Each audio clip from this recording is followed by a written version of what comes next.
The unexpected stop. The moon hung low in the sky, casting a pale glow over the quiet, empty road. Tana Jones' grip tightened on the steering wheel as she gazed at the flashing red and blue lights in her rearview mirror.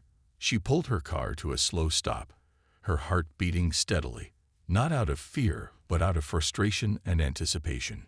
She had been through this too many times, and each time it chipped away at her patience, reminding her of how far society still had to go. Tana knew this stop wasn't going to be a simple one. She had been stopped countless times before, and it wasn't because of anything she had done wrong. She had grown used to the routine, the questioning looks, the suspicion, and the feeling of being less than, simply because of the color of her skin. But this time, she wasn't just any black woman driving through a suburban neighborhood. This time, she was Tana Jones, the newly appointed chief of police for this very precinct. Her hands were steady, her mind clear. She had earned her position the hard way, working through the ranks of a department that had been reluctant to promote women, let alone women of color. From being overlooked as a patrol officer to having her abilities questioned during training, Tana had encountered her fair share of prejudices, but her resilience had carried her through it all. Tonight, she would remind these officers just how far she had come. As the two officers approached her vehicle, Tana took a deep breath, preparing herself for what was to come.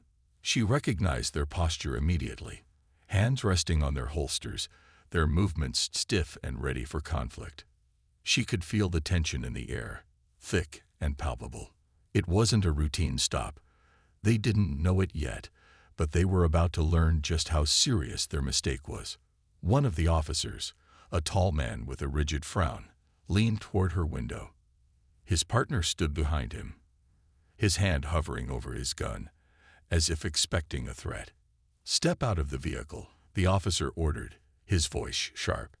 Tana didn't flinch. She had been in similar situations before, and she had learned long ago that reacting emotionally only made things worse. She had to stay calm. "Is there a problem, officer?" she asked, her voice smooth, unwavering. The officer, whose name tag read Porter, narrowed his eyes but didn't answer right away. Instead, he shot a quick look at his partner, a younger officer who seemed less certain. Porter muttered something under his breath and then repeated the order, more forcefully this time. "Step out of the vehicle." Tana kept her eyes locked on his, studying his every movement. She knew the game he was playing, the one where authority was wielded like a weapon to intimidate those they deemed lesser. But tonight, she wasn't the target. She was in charge. Without a word, she handed him her license and registration, watching as he took them without so much as a glance at her. He turned away to confer with his partner, their heads huddled together in the cruiser. The seconds stretched into minutes. Tana's eyes wandered to the rearview mirror, seeing her reflection. The woman staring back at her was no stranger. She was the product of years of struggle and perseverance, and tonight she would show these officers exactly what she had earned. She had worked too hard to let this kind of disrespect slide. It was one thing to be pulled over randomly. It was another to be treated like a threat, an inconvenience, for no reason other than her skin color. Tana had been pulled over countless times throughout her life, growing up in a low-income neighborhood, experiencing firsthand the kind of bias that people like her had to endure. But she wasn't just any black woman anymore. She was the chief of police. Tana knew the officer didn't recognize her. How could he? She had just been promoted a week ago, and the news hadn't spread to every corner of the precinct yet. She thought back to the days when she had first joined the force, when she was just trying to prove herself, to show the world she was capable, even if the system wasn't always kind to people like her. Her thoughts were interrupted by the officer's return. Porter leaned down again, his expression tight with irritation. "We've had reports of suspicious activity in the area," he said, his voice grating, his eyes not meeting hers. "And do I match the description of this suspicious activity?" Tana asked, her voice calm but laced with authority. She wasn't about to let him off easy. Porter's eyes flickered, clearly caught off guard by her response. "We're just following protocol," he muttered, but there was no real conviction in his words. Tana could see right through him. She had dealt with enough officers like him to know when they were stalling, trying to create a reason where none existed. So, no real reason, just a hunch. Tana pressed, her gaze unwavering. She wasn't backing down. Not this time. Porter's smirk faltered, and for a moment, he seemed unsure. But then, as though he had made up his mind, he snapped, "Step out of the vehicle." Tana sighed inwardly but remained composed.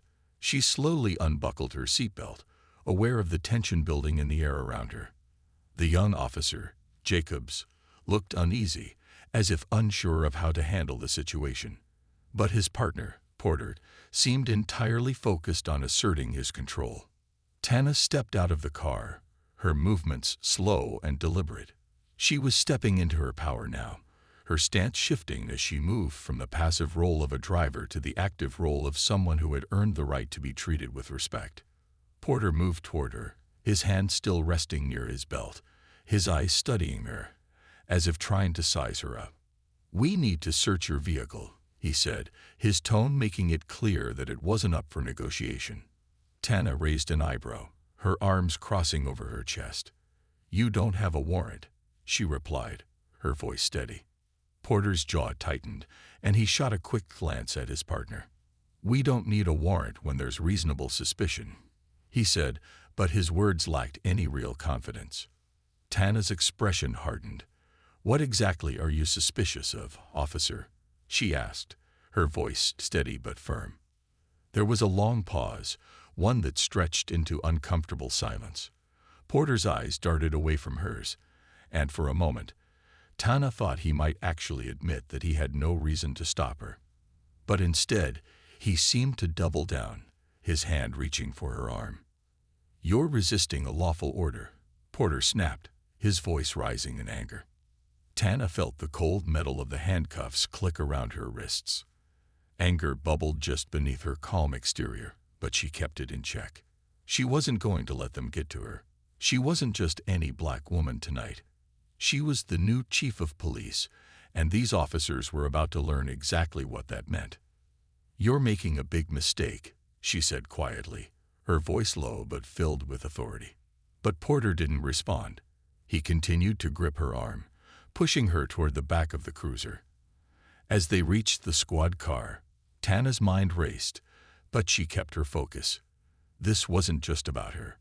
It was about showing these officers how quickly power could be taken from them, how easily their arrogance could turn into regret. Tonight, they would see just how wrong they were. And they had no idea just how deep their mistake ran. In the next part, tensions will rise, and Tana's patience will be tested as she takes the first steps toward exposing the officer's mistakes and the power she wields as chief. The confrontation is just beginning, and Tana's resolve will shape the way this night unfolds. The reckoning begins. The cold metal of the handcuffs pressed into Tana's wrists, but the discomfort was nothing compared to the storm of thoughts swirling in her mind. Her grip on her anger remained tight, but beneath the calm exterior, her heart was beating fast. This wasn't just another case of racial profiling. It wasn't a random stop, a misunderstanding, or a mistake. This was deliberate, systemic even. And these two officers, who had chosen to escalate a simple traffic stop into an arrest, had no idea who they were dealing with. As Officer Porter continued to march her toward the cruiser, his grip on her arm was tight, but not so tight that she couldn't break free if she wanted to. She knew better than to make a scene, though. She had seen what happened when people acted out in situations like this. Her experience in law enforcement had taught her how quickly things could spiral if she allowed herself to react emotionally. The best way to gain control was to remain steady, unflinching, and patient. Let them make the mistake first. Let them feel the weight of their wrongdoings. Porter opened the back door of the patrol car with an exaggerated flourish, as if it was some kind of victory to have someone like her, someone who clearly didn't belong in his eyes, under arrest. Tana stepped inside with deliberate care, keeping her posture straight and her head held high, despite the cuffs restricting her movements. She wasn't just a woman in handcuffs. She was a force in a system that had been designed to break people like her. As the door slammed shut behind her, the small, stuffy backseat of the squad car seemed to close in on her. The flashing red and blue lights outside illuminated the darkness with an eerie glow, casting long, distorted shadows on the walls of the police station. She leaned back against the seat, allowing herself a moment to breathe. She had already endured worse than this. This was just another chapter in a long book of injustice, but this time, she had the power to rewrite the ending. Porter and his partner, Officer Jacobs, returned to their patrol car. Through the narrow window of the cruiser, Tana could see the two of them huddled together, speaking in hushed tones. Their words were indistinguishable from the outside, but the body language was all too clear. Porter's chest was puffed out, his posture one of victory. Jacobs, however, looked uneasy, glancing at the squad car where Tana sat in the back, then at his partner, and back again. He seemed almost conflicted. Tana wasn't surprised. She had seen it before. Jacobs was young, still trying to figure out where he fit in this world of authority, conformity, and unspoken biases. He wasn't yet tainted by the hardened, almost sociopathic nature that seemed to take hold of officers like Porter. She didn't hate him. In fact, she could almost feel sorry for him. He was a product of a system that demanded loyalty but rarely ever rewarded empathy. Tana's thoughts turned back to her own journey. Growing up in a predominantly black neighborhood, she had seen firsthand how the system could crush the lives of those who didn't have the privilege of walking through life without fear of being targeted. She had seen her friends get pulled over, harassed, or arrested for the most minor offenses. Sometimes they were lucky, and sometimes they weren't. But it had always stayed with her. It had fueled her determination to become a police officer, not out of desire for power, but to change the system from the inside, to be the kind of officer who would make the system work for the people, not against them.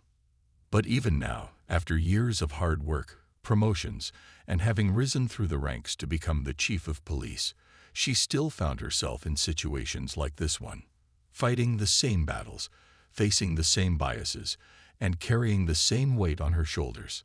A soft buzz from her phone interrupted her thoughts. It was in her pocket, vibrating relentlessly against her thigh, but Tana didn't respond right away. She wasn't going to let herself be distracted by anything at this moment. She had to stay in control, stay focused on the task at hand. Porter and Jacobs were still by their cruiser, their heads close together. They didn't seem to notice her watchful eyes through the window, though she knew they were starting to feel the weight of their mistake. The way Jacobs had looked at her when she first got in the car, it wasn't the look of someone who was sure they had done the right thing. It was a look of doubt, of uncertainty. Tana knew that look well. It was the same look she had seen in her own eyes when she had first joined the force, unsure if she could make a difference but determined to try. Minutes ticked by, each one stretching longer than the last. Finally, Porter and Jacobs returned to the vehicle. Tana felt the pressure building in her chest. She was ready for this to be over, ready for the moment when they realized who she was and just how much trouble they had gotten themselves into. Porter opened the door with a grimace, his face still set in that expression of arrogance. "You're coming with us to the station," he said flatly. "We'll sort this out there." Tana didn't respond immediately. Instead, she gave him a long, steady look, her eyes calm but filled with a quiet intensity that Porter had yet to fully comprehend. She could almost see the shift in him as he processed the words she hadn't yet spoken. It was the same feeling that came when people underestimated her, when they looked at her and saw only the color of her skin, or worse, the quiet confidence that made them uncomfortable. It was always the same. When they finally realized what she was capable of, it was too late. The door swung open, and Porter reached for her arm again. This time, Tana pulled back subtly, refusing to be handled like a criminal. "I'll walk," she said, her voice cool, but the weight of her authority hanging heavily on her words. She wasn't about to let him continue to treat her like this. Porter's smirk faltered for a moment, but he didn't argue. Instead, he stepped back, allowing her to exit the cruiser on her own. Tana took her time. letting her feet hit the pavement with a steady rhythm. As she walked toward the precinct, she couldn't help but notice the looks from the officers on duty. Some seemed curious, others indifferent. None had any idea who she was, but that was about to change. The doors of the precinct slid open, and the fluorescent lights inside flickered above her as she stepped into the stark, sterile building. The chatter of officers and the hum of phones and radios filled the air. Everything about this place felt so normal, so routine, yet for her, nothing would ever be the same after tonight. Porter led her through the building with a sense of pride, clearly enjoying the power he thought he wielded over her. Tana, however, didn't let her frustration show. She kept her head high, her posture unyielding, as they passed by the other officers. When they reached the holding room, Porter pushed the door open with a flourish and gestured for her to sit. "Just sit tight," he said, "while we get the paperwork sorted." Tana didn't respond. Instead, she took a seat, keeping her eyes on the door. The silence in the room was thick with tension. She knew this was only the beginning. There would be no easy resolution here, no quick escape. This was a moment that could change everything for these officers. She wasn't just going to walk away from this.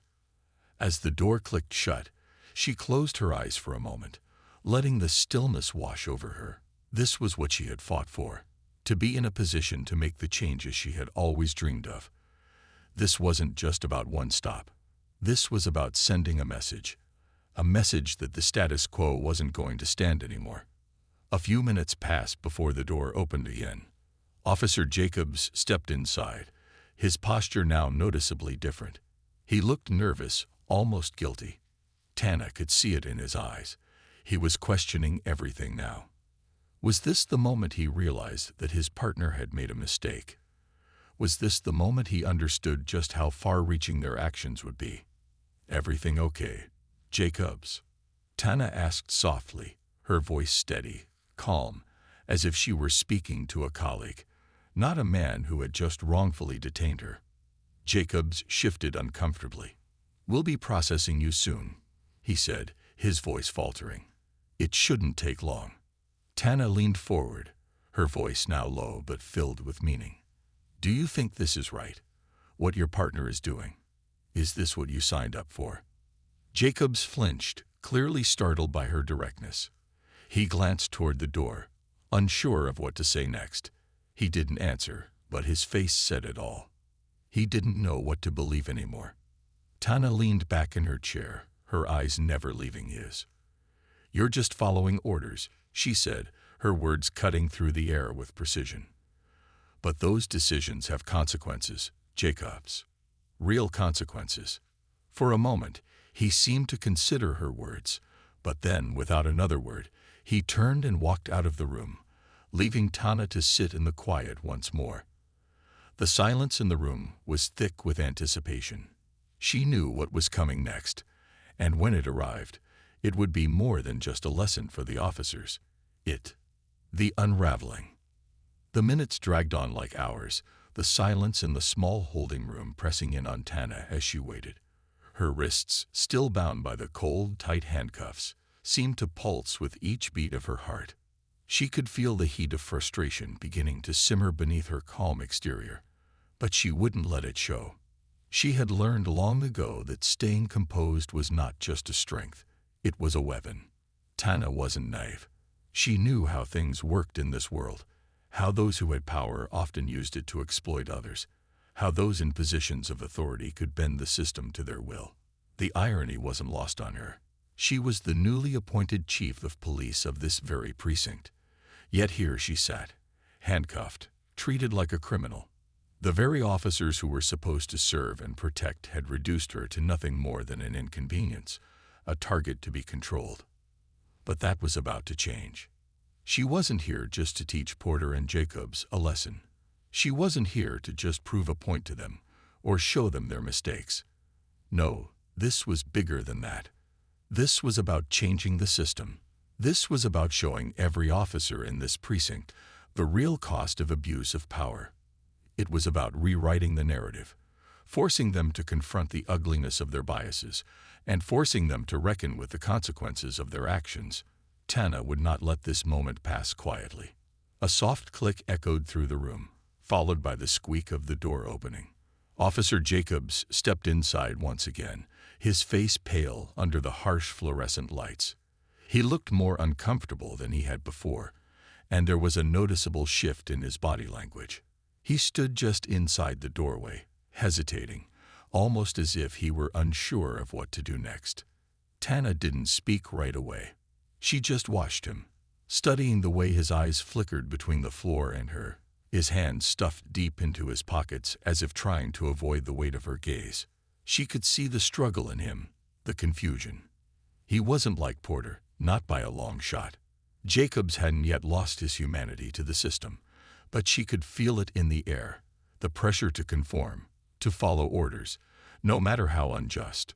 I'm sorry for this," Jacobs finally muttered, his voice quiet, as though he were speaking to himself more than to her. Tana raised an eyebrow, but didn't respond. She was used to these kinds of apologies. They came often from those who didn't understand the depth of their actions. They were the words of someone who hadn't yet learned that words meant little when they weren't followed by real change. "You don't need to apologize," she said, her voice calm but firm. "You need to understand why this is happening." Jacobs shifted his weight nervously, avoiding her gaze. "I'm just trying to do my job," he said, though his words lacked the confidence they once had. "Porter said. He said you were acting suspicious." Tana let out a slow breath, leaning back in her chair. "Suspicious," she repeated, her voice rising slightly, though her tone was still controlled. "Because I'm a black woman driving a nice car through a suburban neighborhood at night. That's the suspicion." Jacobs flinched at the question, but Tana didn't wait for him to respond.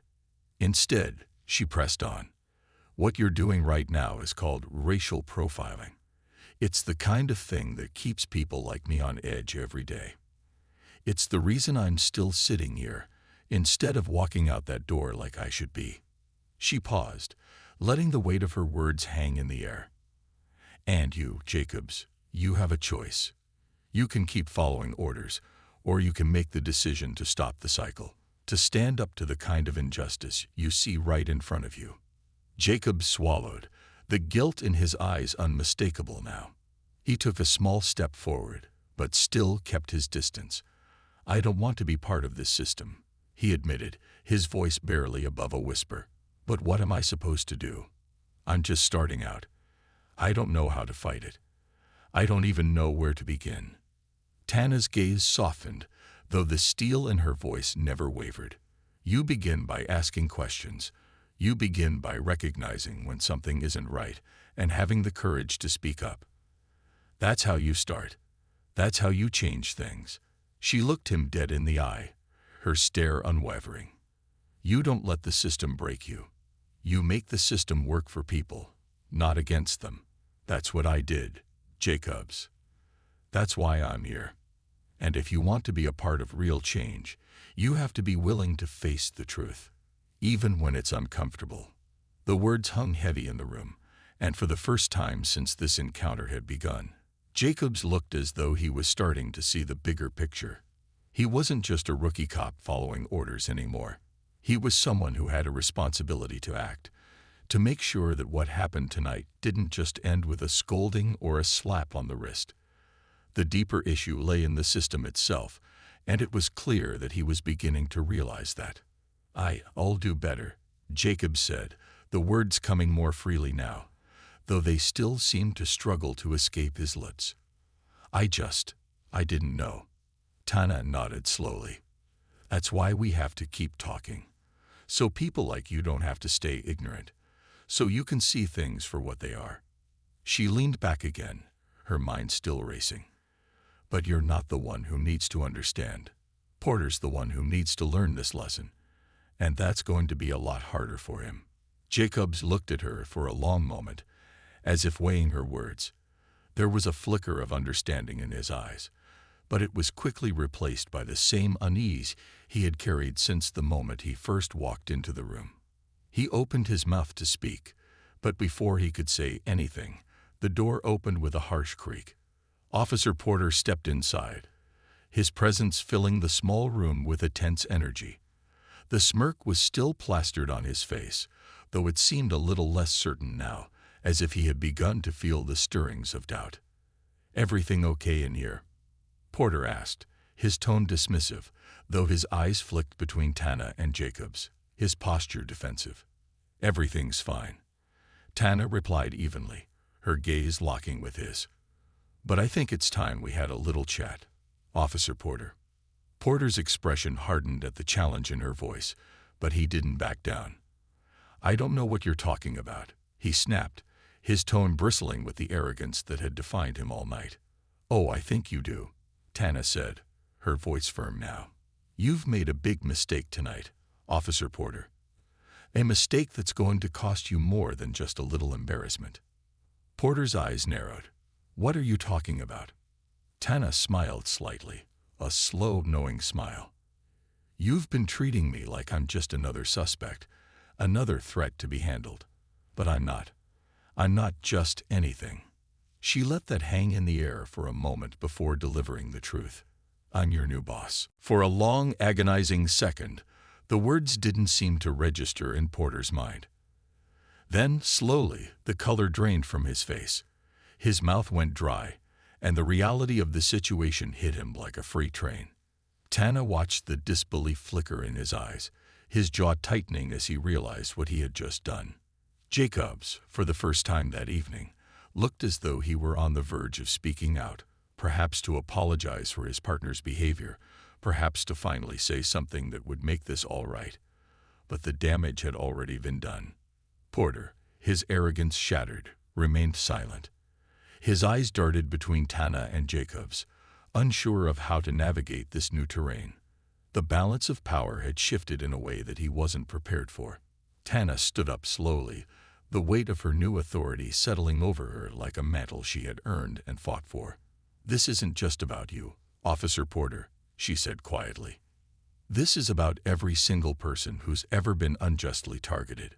This is about all the people who don't have the power to change their situation. Tonight, you're going to learn what it means to be held accountable for your actions, and you're going to change the way you do your job." Porter's silence spoke volumes, but his humiliation was far from over. Tana could already feel the wheels of change beginning to turn. The reckoning had begun, and nothing could stop it now. In the next part, the full weight of Porter's mistake will unfold as he and Jacobs face the consequences of their actions. Tana's new role as chief of police will come to the forefront, and she will start to implement real, tangible change in the precinct. This isn't just about one officer learning a lesson. It's about reshaping the entire culture of law enforcement. The consequences of power. The tension in the small holding room was almost unbearable. Porter stood there, frozen, as if waiting for some kind of miracle to change the situation. But no miracle was coming. Tana knew that, and so did he. The truth had already been spoken, and there was no undoing the damage. Tana, standing tall and composed, watched Porter's face shift through a series of emotions: disbelief, frustration, and then something almost like fear. She had never seen a man so quickly robbed of his bravado. The realization that he had arrested his own chief of police, by mistake, no less, was slowly sinking in, and as the weight of that realization crashed down on him, Tana couldn't help but feel a flicker of satisfaction. This was just the beginning, but already she could see the seed of change taking root. "Do you understand the gravity of what you've done, Officer Porter?" Tana asked, her voice cold but controlled. Porter didn't answer immediately. Instead, he looked down at the floor, as though hoping the ground would open up and swallow him whole. The bravado that had defined his earlier actions was gone, replaced by a stuttering guilt that made him seem smaller than he was. Tana wasn't done with him yet. "You've not only broken the law, you've broken the trust of the people you're supposed to serve. Your arrogance tonight cost you more than just your dignity. It cost you your integrity." Porter's jaw clenched, but he remained silent. His mind was spinning.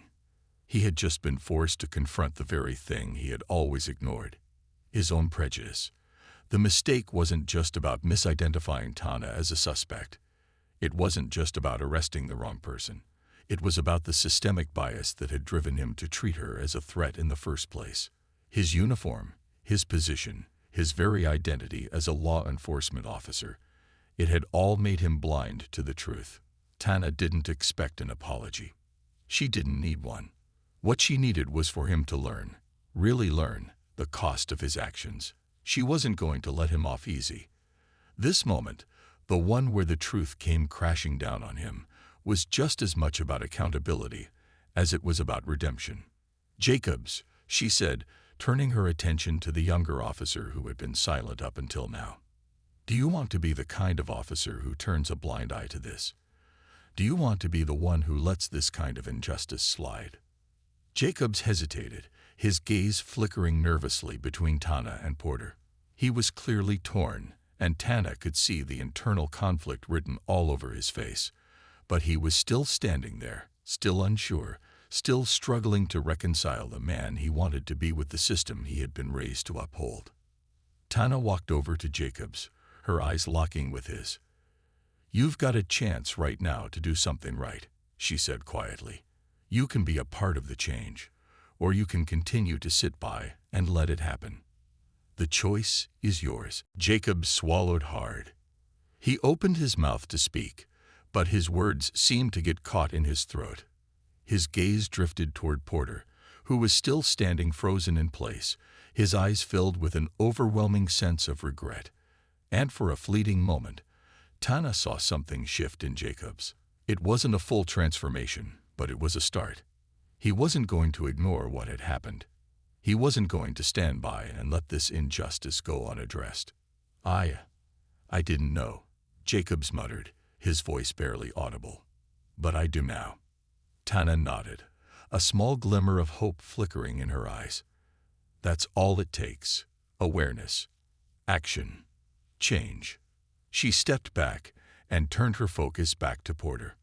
"And as for you, Officer Porter," she continued, her voice now firm and unwavering, "I think it's time for you to understand what it means to answer for your actions. I'm not going to pretend that this didn't happen. I'm not going to pretend that you're not going to have to face the consequences." Porter's eyes shot up, the reality of what was coming starting to sink in.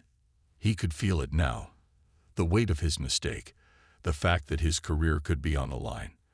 But it wasn't just about his career.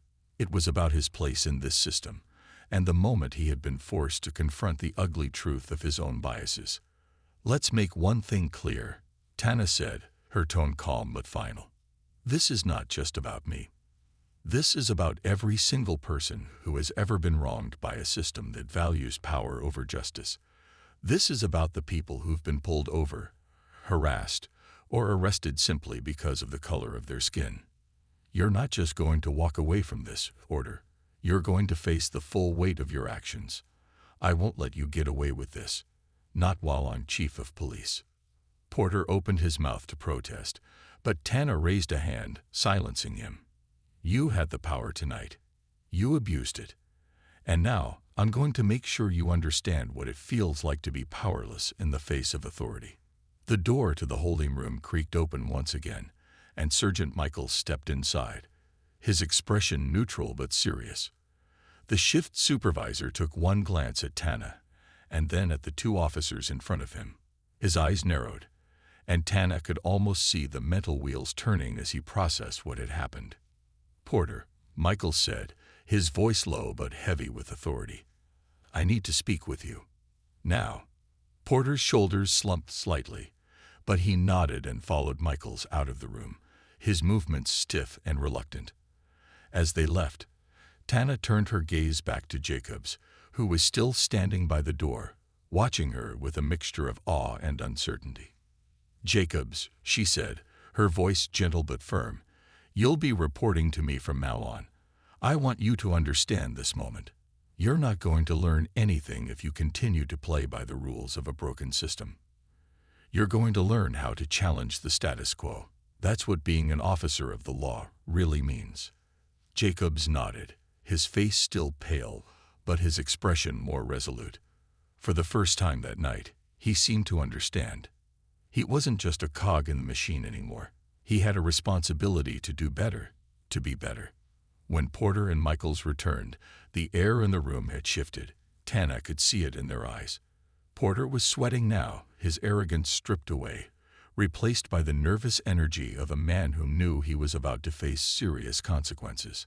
Michaels, though, seemed calm, like he was already assessing the situation with a seasoned eye. "Porter, I'm placing you on administrative leave," Michaels said, his voice steady.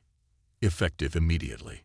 We'll conduct a full review of tonight's events, and we'll determine your next steps after that." Porter's face drained of color, and his mouth opened as if to protest, but no words came out. He had no power here.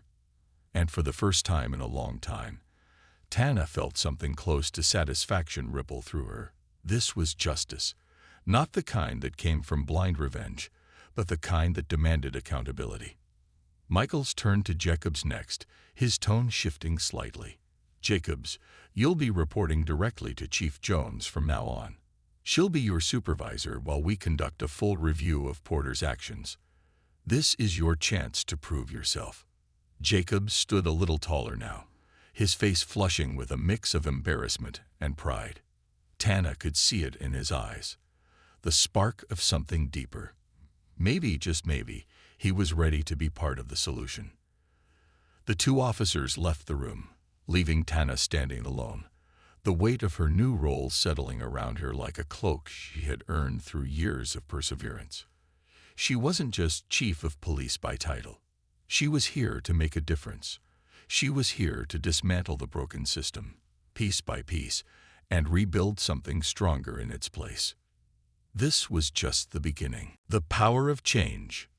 The precinct had never felt so cold, even though the fluorescent lights buzzed above, casting a harsh, sterile light over the rows of desks and the scattered paperwork. There was a chill in the air that Tana couldn't shake. It wasn't the kind of cold that came from the temperature of the building, but from the weight of what she had just started. She had set a fire under this place, one that would burn through every corner of the department, slowly but surely. And she knew the embers were only just beginning to catch. She had made it clear to Porter. He would face the consequences of his actions, but his punishment wasn't the most important part of this. What mattered now was the message it sent to the rest of the precinct. Her first day as chief had been an initiation into a world that she had always fought to change. Tonight had been a reminder that true change came at a cost.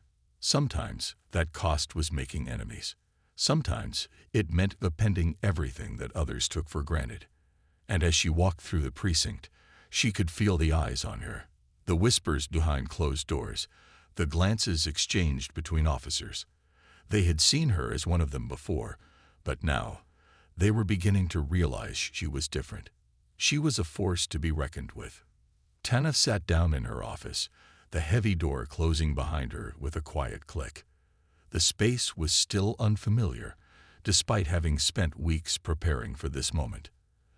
The desk was neat, organized in a way that suggested a calm presence, an illusion, at least for the time being.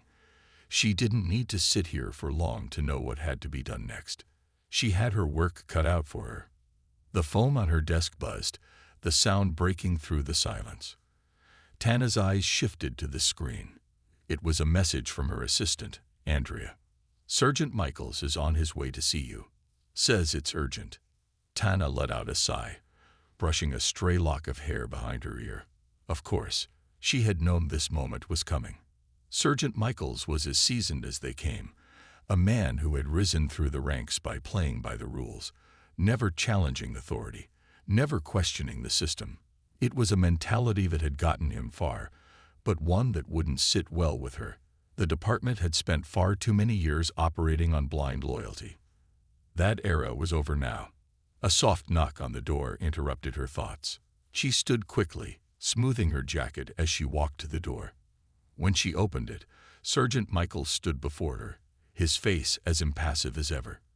His round face was lined with the years of service, the kind of service that never asked questions, never pushed boundaries. It was the kind of service that needed to be restructured. "Chief," Michaels greeted her with a respectful nod. I think we need to talk." Tana stepped aside, allowing him into her office. She motioned to the chair across from her desk, and he sat down, the weight of the conversation already hanging in the air. Tana could feel the tension in his shoulders, the unspoken understanding that things were about to change, but he wasn't entirely sure how or why. "I assume you know why I'm here," Michaels began, his voice steady, but edged with something that could almost be mistaken for unease. Tana nodded, leaning back in her chair. "I'm sure you've heard about what happened with Officer Porter tonight," she said, her voice calm but carrying a weight of authority. Michaels's eyes flickered, but he didn't say anything. He knew this was a conversation he couldn't avoid, no matter how much he wanted to pretend it hadn't happened. "You've got a problem, Chief," Michaels said, his tone low, almost reluctant. "Porter's been one of my best. He's reliable. He gets the job done. But you?" He paused, clearly choosing his words carefully. "You've made an example of him in front of everyone. And that's not how we do things around here." Tana's gaze didn't falter. "I disagree. What I did tonight was make an example of what happens when officers violate the very principles they're supposed to uphold. This department has been operating on the idea that power and control are the same thing. I'm here to show them that those two things are not synonymous. They never have been." Michaels shifted in his seat, clearly uncomfortable with where this conversation was heading. "You don't get it, do you? Power is everything here. It's the reason we have control over the streets, control over the people we're supposed to protect. You've just come in here and shaken things up without understanding the full picture. It doesn't work like that." Tana stood up slowly, her eyes never leaving his. "It's been working like that for far too long, Michaels, and it's been broken for just as long." She moved around the desk, walking closer to him. "What I'm trying to do is create a new standard, one that doesn't rely on keeping people down, one that actually holds us accountable. I'm not interested in being a cog in a machine that perpetuates injustice. I'm interested in making a system that's fair for everyone." Michaels looked down at his hands, his fingers tapping nervously against his knee. He had always believed in the old ways. They were simple, straightforward, and predictable. But Tana was right. Things had been broken for a long time. He just wasn't sure he was ready to change the way he thought about it. "Change doesn't come easy, Chief," Michaels said after a long silence, his voice almost a whisper now. "Not in a place like this. People don't like to be told they're wrong, especially when it comes from someone they don't expect." Tana sat back down at her desk, her eyes locking onto his. "And that's exactly why we need this change. People like Porter will never learn if we don't hold them accountable. If I let him slide, then what message does that send to the rest of the officers? That it's okay to mistreat people as long as you've got the power to back it up." Michaels didn't answer right away. He knew she was right, but it was hard to let go of old habits. He had spent too many years in this system to simply abandon it without question. "I've been doing this job for over 20 years, Chief," he finally said, his voice heavy with the weight of his experience. "I've seen it all. The good, the bad, and the ugly. But I've never seen anything like this. You've got a vision, and I get it. But I'm telling you, people won't follow it. People don't follow change. They resist it."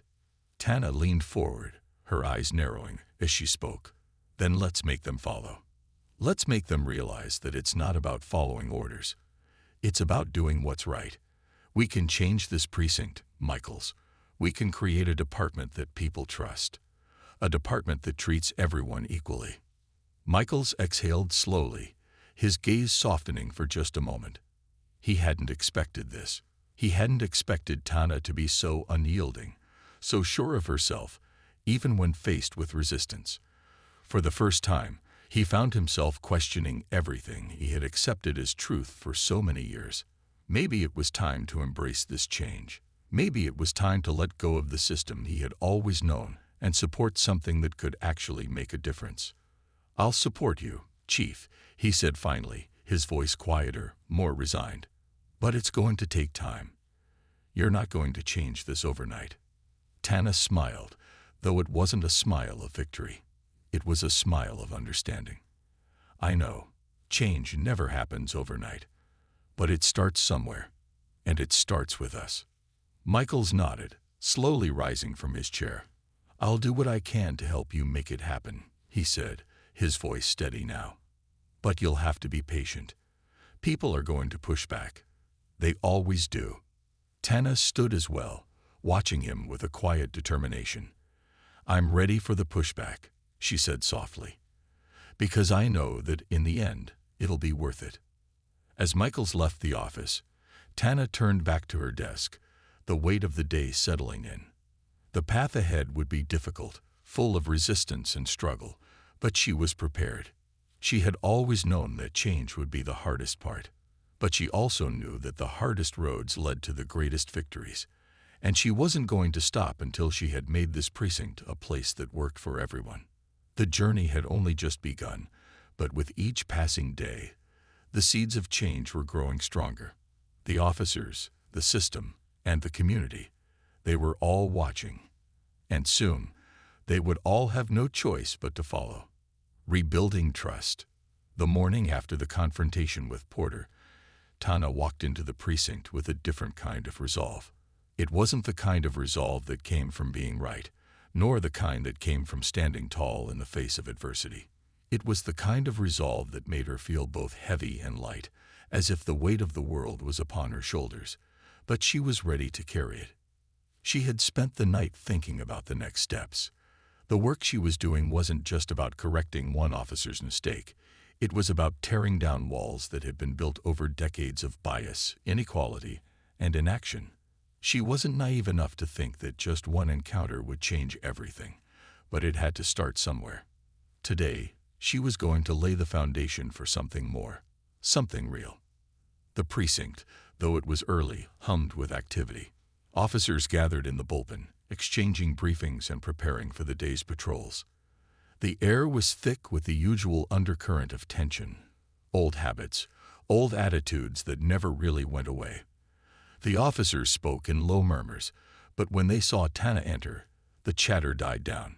She had felt it yesterday, and it was even more palpable now.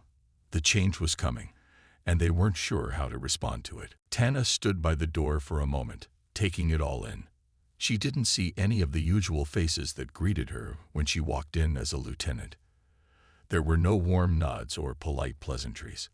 There were no expectations that she blend in like everyone else. She knew what they saw now. She was their chief, and that came with both respect and suspicion. The air felt different, but that didn't surprise her. Change always felt like this, awkward, difficult, and uncomfortable. She walked past the officers, her eyes scanning the room with purpose. She wasn't there to make friends, though she knew relationships would have to be built. She was there to change things, to make them better, not just for herself, but for everyone who walked through those doors, who needed the protection of the law, but also needed to know that they were safe from the very people who swore to protect them. Her office was quiet when she entered. The door clicked shut behind her, and she took a deep breath, letting it out slowly as she walked to the desk. She hadn't asked for this job, but she knew she was the right person for it. The phone buzzed on her desk, and she looked down at the screen. A message from Andrea. Sergeant Michaels wants to speak with you. Says it's urgent. Tana's heart skipped a beat, but she kept her face neutral. She already knew what this was about. Michaels was a man who had worked in the department for over 2 decades, a man who had seen the inner workings of the force, a man who had seen everything and, until recently, had never questioned any of it. He was the type who had kept his head down, followed the rules, and had never challenged the status quo. But something had shifted in him after their conversation yesterday. When Michaels arrived, Tana had already prepared herself for the inevitable. She wasn't going to back down, and she wasn't going to sugarcoat anything. But what surprised her was the look on his face. He was no longer the stern, unflappable supervisor. Today, he seemed more human, more aware of the system that had both empowered and failed him. "Chief," Michaels said, his voice measured but carrying an unusual weight. He stood in the doorway for a moment, looking uncertain, as if waiting for her to signal that it was okay to come in. He had always been confident, but now there was something else in his eyes. "I think we need to have a real conversation." "Come in, Michaels," Tana said, her tone steady, though she could feel the significance of this moment in her chest. This wasn't just a discussion about Porter or Jacobs. It was about the future of the entire precinct. Michaels stepped inside, closing the door behind him. He stood for a moment, his hands tucked into his pockets, and Tana could see that he was struggling to find the right words. After a long pause, he spoke again. "You were right, Chief. About Porter, about everything." His voice cracked slightly, and the sound was unexpected. The Sergeant Michaels she had known for years had never shown this kind of vulnerability before. Tana said nothing, waiting for him to continue. "I've been part of a system that's not working," Michael said, his voice growing quieter as he spoke. "I've seen the things that happen, the things that have happened to people in this community, but I've never questioned it. I've always just done what I was told, what was expected of me.